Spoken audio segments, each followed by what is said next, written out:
Good morning বন্ধুরা।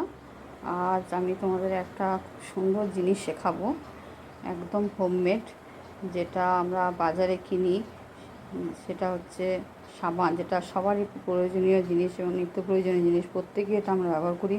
এবং এই সাবানটা যে আমরা কিনছি তার মধ্যে প্রচুর পরিমাণ কেমিক্যাল দেওয়া থাকে, প্যারাবেন জাতীয় কেমিক্যাল, যেগুলো আমাদের স্কিনের পক্ষে খুব ক্ষতিকর। তাই আমি ভাবলাম যে বন্ধুদের জন্য একটা সহজ ঘরোয়া উপায়ে সাবানটা প্রস্তুত করে দেখাবো। তার জন্য আমাদের প্রথমে যেটা লাগছে এটা সাবানের একটা কিউব কিনতে পাওয়া যায়, যেটা বেশ, এটা আমি অনলাইনে কিনেছি। তারপর লাগছে নিম পাতা, লাগছে অ্যালোভেরা। এই দেখুন অ্যালোভেরা আমার বাগানে হয়েছিল, অ্যালোভেরা নিয়ে এসেছি। আর লাগছে তুলসী পাতা। এগুলো সব, তুলসী পাতা, অ্যালোভেরা জেলটা বার করে নেব, আর নিম পাতা এটা পেস্ট করব, মিক্সিতে পেস্ট করে নিয়ে তারপর আমি দেখাবো এর সাথে মিশিয়ে কেমন করে করতে হয়। তোমরা দেখো এটা, ঠিক আছে? আর একটা জিনিস আমার লেগেছে, সেটা হচ্ছে আমার সোপ পেপার বেস, যেখানে আমি সোপটা তৈরি করার পর যেখানে আমি ঢেলে দেবো এবং এখানে সুন্দর সোপ হবে। আমি তোমাদের দেখাচ্ছি, তোমরা দেখো।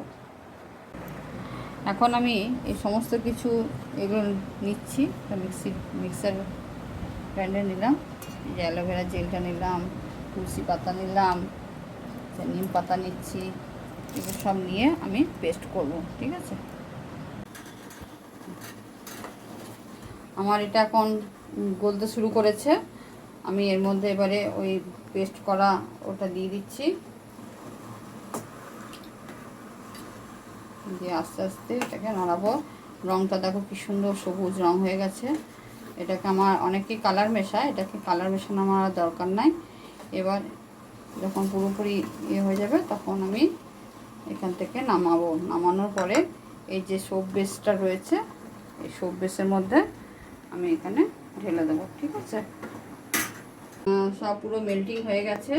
আমি এখন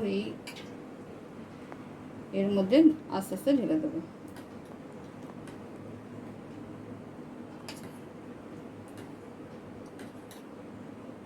একটু ঠান্ডা করি, সামান্য একটু, প্লাস্টিক আছে গলে যেতে পারে, তাই সামান্য একটু ঠান্ডা করছি, তারপর আমি মধ্যে থাকবো।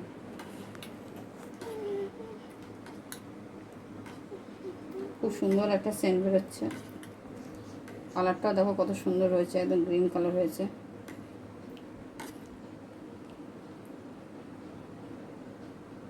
পুরো ভর্তি ভর্তি করে দিয়ে দেবো।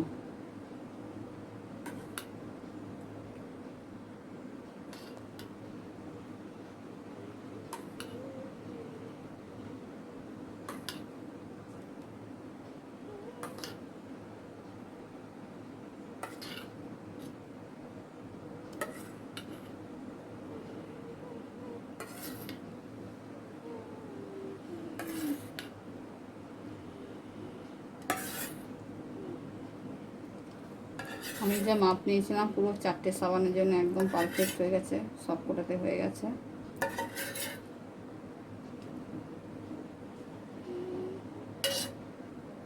ওকে, কিছুক্ষণ পরে আবার 4-5 ঘন্টা পরে দেখবো কেমন হয়েছে সাবান।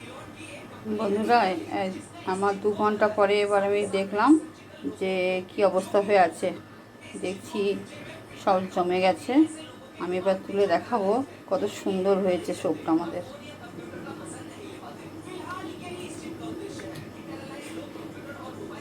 দেখো কত সুন্দর হয়েছে সোপটা। এইভাবে তোমরা বানাবে হ্যান্ডমেড সোপ, এবং এটা সম্পূর্ণ আয়ুর্বেদিক হবে, কেমিক্যাল ফ্রি সোপ হবে, ঠিক আছে? Thank you.